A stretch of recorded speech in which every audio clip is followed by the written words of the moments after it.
गांव के किनारे एक मिट्टी का घर।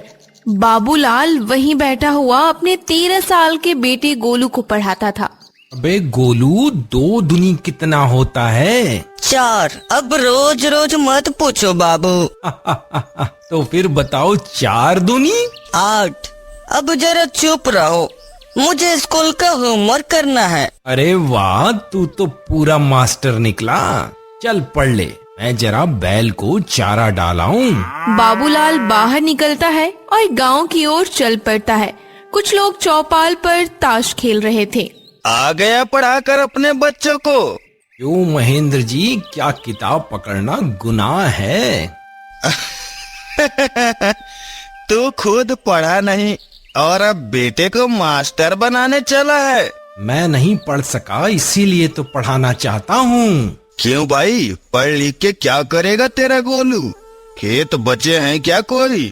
2 बीघा जमीन में कितनी अक्ल की जरूरत है? अक्ल से ज्यादा जरूरी है सोच की, और मेरी सोच है कि गोलू को खेत नहीं कलम पकड़नी है। वो फिर अपने घर लौट आता है। बाबूलाल अपने बैल को चारा डालता है। अंदर से उसकी पत्नी फुलवा आवाज देती है, अजी सुनते हो? बाजार से नमक तेल लेते आना, सब खत्म हो गया है। हाँ फुलवा, लेकिन पैसे तो नहीं है मेरे पास। मैंने गेहूं बेचे थे, उसी के पैसे बचे हैं। ठीक है, चलो ले आता हूँ। तभी गोलू पास आ जाता है। बाबू, मुझे स्कूल की फीस भी देनी है। मास्टर जी ने कहा है अगले हफ्ते तक देना है। पैसे से तेल नमक लें या फीस भरें? बेटा तू चिंता मत कर, तेरी फीस पहले जाएगी। रोटी सूखी चलेगी लेकिन पढ़ाई नहीं रुकेगी। बाबूलाल अपने खेत पर काम करने चला जाता है। वहाँ कुछ और किसान मिलते हैं। अबे बाबूलाल, बेटा पढ़ेगा, अफसर बनेगा, ये ख्वाब जरा बड़े नहीं लगते? ख्वाब अगर छोटे हों तो जिंदगी भी छोटी हो जाती है। तेरे पास क्या है बाबू? पैसे नहीं, जमीन नहीं, रिश्तेदार नहीं, बस ये एक बेटा। सब कुछ उसी पर लगा देगा। और खेत की हालत, पंप टूट गया, बीज सड़ गए, ऊपर से नहर भी सूखी। पढ़ाई करने से भूख मिटेगी क्या? बिल्कुल। और अगर उसमें कुछ बन गया ना तो मैं सबसे अमीर कहलाऊंगा। रात हो जाती है। घर में लालटेन जल रही है। गोलू किताबों में डूबा है। फुलवा रोटी सेक रही है। बाबूलाल चुपचाप बैठे बेटे को देख रहा है। तुम्हें लगता है गोलू अफसर बन पाएगा? मुझे यकीन है। मैंने ईश्वर से कुछ नहीं मांगा, बस ये मांगा कि मेरा बेटा मुझसे बेहतर बने। बाबू, मैं आपसे वादा करता हूँ, मैं आपका सपना पूरा करूँगा। बस बेटा, अब इस वादे के लिए तुझे जी जान लगानी होगी। सर्दी की सुबह थी। बैल सूनी आंखों से बाबूलाल को ताक रहे थे। मिट्टी ठंडी थी। सुनिए बाबू, खेत में जाना जरूरी है क्या? हाथ पाँव सुन्न हो जाएंगे। जमीन भी तो सूनी पड़ी है फुलवा, अगर उस पे चलूंगा नहीं तो जागेगी कैसे? आटा नहीं बचा और लकड़ी भी खत्म हो गई है। जानता हूँ, लेकिन इस बार खेत थोड़ा अच्छा दे दे तो 2 महीने की रोटी निकल आए। तभी गोलू वहाँ पर आ जाता है। बाबू, स्कूल में आज कंपटीशन है। मास्टर जी बोले हैं अगर अच्छा बोला तो जिला स्तर पर भेजेंगे। अरे वहाँ क्या बोलेगा तू? देशभक्ति भाषण। शुरू की 2 लाइनें याद हो गई। मंच पे जो बोलेगा वही अब बापू को सुना। मेरा देश महान है, मेरा गांव उसकी जान है, यहाँ मिट्टी में भी सोना उगता है, किसान उसका भगवान है। कैसा बोला है मेरा बेटा? बस गोलू, इसी जोश से पढ़, ये गांव एक दिन तुझे गर्व से देखेगा। बाबूलाल वहाँ से चल पड़ता है और कुछ देर बाद बाबूलाल गांव के पीपल के पेड़ के पास पहुँचता है, जहाँ महेंद्र, हरिराम और रमेश बैठे ताश खेल रहे थे।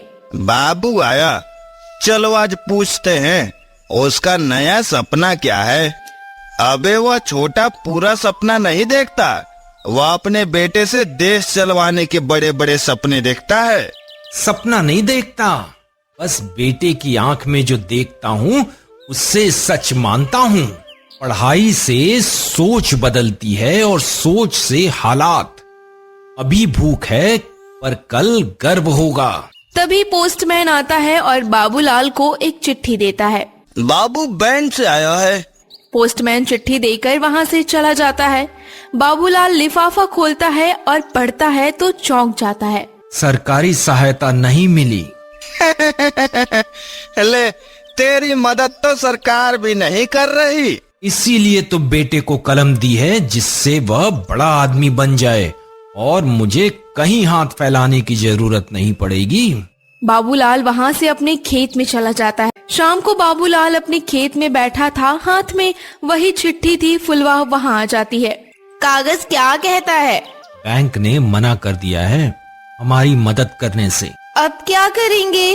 खेत में बीज डालूंगा, दिल में विश्वास, एक दिन तो फसल होगी ही। गोलू स्कूल से आता है, उसके हाथ में प्रमाण पत्र था। बाबू, मैं जिला स्तर पे चुना गया। मास्टर जी ने कहा तुम पर गर्व है। बेटा, आज दुनिया ने मुझे नहीं चुना, लेकिन तूने जीत के दिखाया, यही सबसे बड़ी बात है। माँ भवानी तेरा रास्ता साफ करे बेटा। रात का समय हो गया था, लालटेन जल रही है। बाबूलाल बैल के पास बैठा है। देख रे बल्लू, तू दिन भर बोझ उठाता है। तू चिंता मत कर, एक दिन सब ठीक हो जाएगा।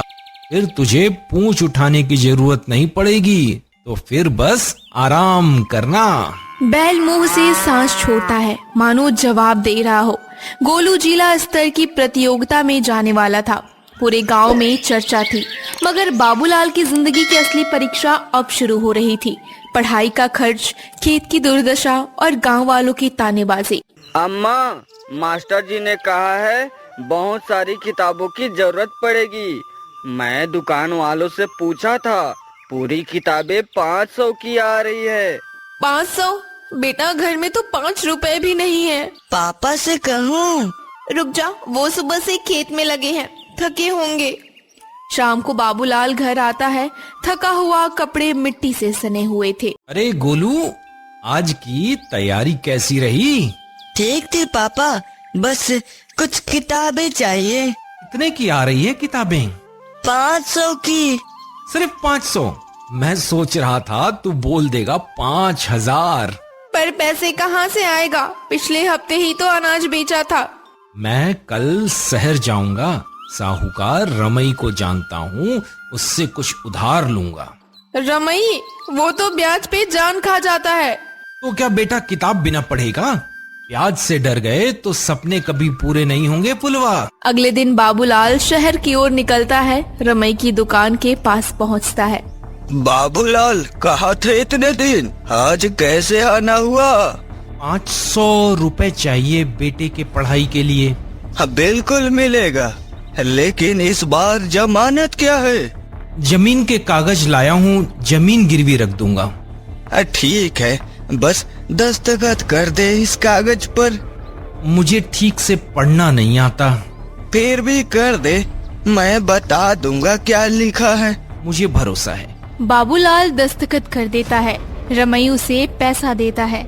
बाबूलाल दुकान से किताबें लेता है और फिर घर चला जाता है। बाबू, ये किताबें आप कहाँ से लाए? मैंने अपनी मेहनत को तुझ पे बो दिया है बेटा, अब तू फसल बन। भगवान करे हमारा बेटा सबका सहारा बने। अगले कुछ हफ्तों तक गोलू सुबह खेत में जाता और बाबूलाल की मदद करवाता और दिन में पढ़ाई करता। एक दिन स्कूल में मास्टर जी गोलू से बोली, गोलू, तुम जिला में प्रथम आए हो। बड़ी स्तर की परीक्षा के लिए तुम्हें दिल्ली जाना होगा। दिल्ली? पापा कैसे भेजेंगे? स्कूल की तरफ से फीस माफ होगी, लेकिन यात्रा और रहना तुम्हारे जिम्मे होगा। गोलू घर आता है चिंतित चेहरा लेकर। क्या हुआ बेटा, उदास क्यों हो? पापा से कैसे कहूँ दिल्ली जाना है, पर खर्चा। तभी बाबूलाल आ जाता है। कहाँ जाना है? दिल्ली, बड़ी स्तर की परीक्षा देने। अरे वाह, तो मेरा बेटा दिल्ली जाने वाला है बड़ी परीक्षा देने। तू फिक्र मत कर बेटा, खर्चा मैं देख लूंगा। कहाँ से लाओगे? फिर से रमई के पास जाऊंगा। अगली सुबह बाबूलाल दोबारा रमई की दुकान पर पहुंचता है। रमई, कुछ पैसे और चाहिए। गोलू को दिल्ली भेजना है। बड़ी उड़ाने भर रहा है तेरा बेटा, ठीक है, पर अब और जमीन गिरवी रखनी पड़ेगी। तू मेरी मजबूरी का फायदा मत उठा। फिर कोई और दरवाजा खटखटा ले। एक दिन देखना मेरा बेटा बड़ा आदमी बनेगा, फिर तुझे उसकी गेट खटखटाने पड़ेंगे। चले जा यहाँ से, बड़ी बड़ी बातें करता है बस। जेब में नहीं है फूटी कौड़ी और बेटे को बनाने चला अफसर। बाबूलाल वहाँ से चला जाता है और अपने घर पहुँचता है। वहाँ बहुत दुखी हो चुका था। तभी गोलू पास आता है। पापा, आप दुखी मत होइए, मैं यहाँ रहकर भी पढ़ लूंगा। नहीं बेटा, मैं नहीं चाहता कि तू मेरी तरह हाथ फैलाए। तू उड़ान भर, बाकी सब मैं देख लूंगा। बाबूलाल सुबह चौपाल पर जाता है। मैं हाथ फैलाने नहीं आया हूँ, मैं सपने दिखाने आया हूँ। मेरा बेटा पढ़ना चाहता है, आप सबका बेटा बनकर आगे बढ़ेगा। अगर आप कुछ मदद कर सकते हैं तो कृपया मदद कर दें। बाबूलाल का बेटा पूरे जिले में प्रथम आया है, वह कुछ बन सकता है, हमें उसका साथ देना चाहिए। गांव के बेटे के लिए गांव खड़ा नहीं होगा तो फिर कौन होगा। चलो अब हम सब मिलकर बेचते हैं गोलू को और गांव का नाम रोशन करते हैं। आप सबका धन्यवाद, आप मेरी मदद करने के लिए तैयार हो गए। गोलू दिल्ली जाने की तैयारी कर रहा था। गांव वालों ने चंदा इकट्ठा कर उसका किराया और रहने का इंतजाम कर दिया। बाबूलाल उसे स्टेशन तक छोड़ने गया। फुलवा की आंखों में नमी थी। बेटा, खुद पर भरोसा रखना, किताबें भगवान से कम नहीं होती। अम्मा, मैं सभी का सपना पूरा करके ही लौटूंगा। खुद को गांव मत भूलने देना और दूसरों को भी ये बात भूलने मत देना कि एक किसान का बेटा भी सपना देख सकता है। आपका बेटा अब पूरे गांव की जिम्मेदारी है। वो दिल्ली पहुंच जाता है। गोलू ट्रेन से उतरता है, कंधे पर बैग, आंखों में सपना। वहाँ उसे छात्रावास मिल चुका था। वो छात्रावास के अंदर जाता है। क्या नाम है? गोलू। गांव को लड़का, कमरा 207 में जाओ और हाँ, समय पर पढ़ाई करना। गोलू कमरे में चला जाता है। कमरे में 2 और छात्र पहले से थे, मोहित और आकाश। नमस्ते, तुम नए हो? हाँ, मैं गोलू हूँ, गोपालपुर गांव से आया हूँ। गांव से? फिर तो तुम मैथ फिजिक्स में तगड़े होगे। कभी खेत में हल चलाया है? वहाँ का मैथ्स वही है। बैल कितनी देर में खेत जोतेगा? तब तो तुझसे कुछ नया सीखने को मिलेगा। अगले दिन गोलू परीक्षा देने जाता है। पापा की मेहनत याद कर, माँ का चेहरा और गांव वालों की उम्मीदें, अब बस कलम चलानी है। परीक्षा शुरू होती है। पेपर कठिन था, सवाल उलझे हुए थे, लेकिन गोलू मन लगाकर अपनी परीक्षा देता है। कुछ घंटे बाद परीक्षा समाप्त होती है। गोलू बाहर निकलता है। कैसी रही? कठिन थी, पर मैंने हार नहीं मानी। शाबाश, गांव से आए हो, जड़ें गहरी होंगी और सपने बड़े होंगे। कुछ दिन बाद रिजल्ट की तारीख आती है। एक अध्यापक खड़े होकर सबको रिजल्ट बता रहे थे। मोहन, आकाश, गोलू भी खड़े हुए थे। मोहन, तुम पास हो गए। आकाश, तुम भी पास हो गए और गोलू सबसे प्रथम आया है। पापा, अम्मा, मैंने कर दिखाया। गोलू अपने गांव में चिट्ठी भिजवाता है। पोस्टमैन बाबूलाल को चिट्ठी देता है। हमारा बेटा परीक्षा में प्रथम आया है, सारे गांव वालों को बता दो। पूरे गांव में बात फैल जाती है। उसी शाम गांव का चौपाल पर सभी लोग इकट्ठा होते हैं। आज गोपालपुर का बेटा सितारा बन गया है। अब तो वह अपने पापा के सपने सच करके ही मानेगा। अब धीमे धीमे करके वह और आगे बढ़ेगा और गांव का नाम रोशन करेगा। रात में फुलवा गोलू की तस्वीर के पास बैठी थी। तूने बाबू के पसीने को रत्न बना दिया बेटा। अब गांव के और बच्चों को भी आगे भेजेंगे। दिल्ली की परीक्षा ने सिर्फ गोलू को नहीं, पूरे गोपालपुर को पास करवा दिया। अब वो गांव बदलने को तैयार था। कुछ साल बीते। गर्मी की दोपहर, बाबूलाल खेत में हल चला रहा था। पसीना बह रहा था। तभी उसे एक आवाज सुनाई देती है, गोलू की। आपका बेटा लौट आया। अरे गोलू मेरा लाल, तू आ गया। फुलवा वही खड़ी थी। ओ राम जी, तू सचमुच आ गया? इतना दुबला कैसे हो गया? कमी सिर्फ आपके हाथ की रोटी की थी अम्मा, अब सब ठीक हो जाएगा। अरे पहले बैठ, पानी पी, बोल आगे क्या सोचा है। बाबू, मैं शहर में रह सकता था, नौकरी मिल गई थी, लेकिन वहाँ पैसा था, अपनापन नहीं। तो अब क्या करेगा बेटा? अब अपने गांव को शहर बनाऊंगा अम्मा। गोलू गांव की चौपाल पर जाता है और सभी लोगों को इकट्ठा करता है और सभी से कहता है, सब लोग ध्यान दीजिए, मेरा नाम गोलू है, मैं शहर से वापस आ गया हूँ। मैं चाहता तो वहीं पर रुककर नौकरी कर सकता था, लेकिन मुझे अपने गांव का नाम रोशन करना है। मैं चाहता हूँ कि यहाँ पर एक स्कूल हो जिसमें बच्चे पढ़े और आगे बढ़े। तू तो बड़ा अफसर बन गया था, अब गांव में मास्टरी करेगा। चाचा, अफसर बनकर सिर्फ खुद की जिंदगी बनती है, मास्टर बनकर दूसरों की भी बनती है। मैं गांव में स्कूल खोलूंगा, लड़के लड़कियां सब पढ़ेंगे। लड़कियां भी? हाँ काकी, सबसे पहले लड़कियां ही, जिनके पास कलम नहीं होती लेकिन सपने बड़े बड़े होते हैं। स्कूल तो बन जाएगा, लेकिन और मास्टर कहाँ से लाएगा? शहर के 3 दोस्त आ रहे हैं, मोहित, आकाश और सीमा दीदी, सब पढ़ाएंगे और मैं खुद भी। तू तो गांव के बारे में बहुत बड़ा सोचा है। और मूर्ख वही होता है जो ज्ञान के होते हुए भी अंधकार में रहे। सभी गांव वालों ने चंदा इकट्ठा किया और गांव में बड़ा स्कूल खोला। गोलू के तीनों दोस्त भी आ गए, मोहित, आकाश और सीमा। स्कूल का नाम बाबूलाल जन शिक्षालय रखा गया था। स्कूल का उद्घाटन बाबूलाल ने किया। कभी सोचा न था कि मेरे नाम पर स्कूल खुलेगा। आज तूने मेरा सपना सच कर दिया। गोलू ने गांव की तस्वीर ही बदल दी। खेतों के बीच स्कूल खड़ा था और गांव की हर गली से कोई न कोई बच्चा गोलू मास्टर कहता हुआ निकलता था। नमस्कार दोस्तों सभी को।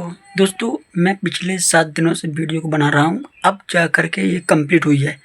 तो दोस्तों 7 दिन का टाइम, बहुत मेहनत लगती है यार वीडियो बनाने में। तो दोस्तों प्लीज़ भाई आप सपोर्ट करना वीडियो को, है ना, एक लाइक कर देना और चैनल को है दोस्तों जो है सब्सक्राइब कर लेना यार, क्योंकि दोस्तों बहुत मेहनत से वीडियो बनाता हूँ मैं यहाँ पर। तो धन्यवाद दोस्तों आप सभी का, थैंक्स ऑल ऑफ यू दोस्तों।